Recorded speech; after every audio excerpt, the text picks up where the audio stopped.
Dito po sa ating pag-aaral po ngayon ay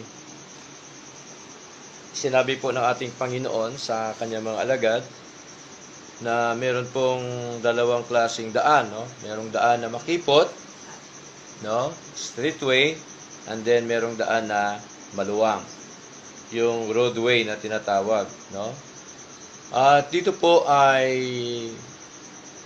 isang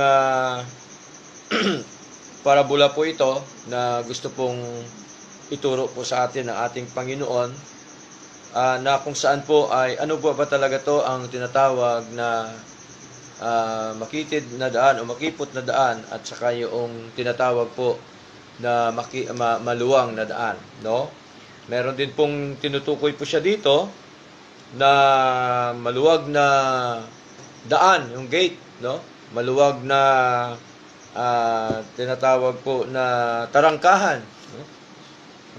Pinto, no? Maluwang na pinto at masikip po na pinto.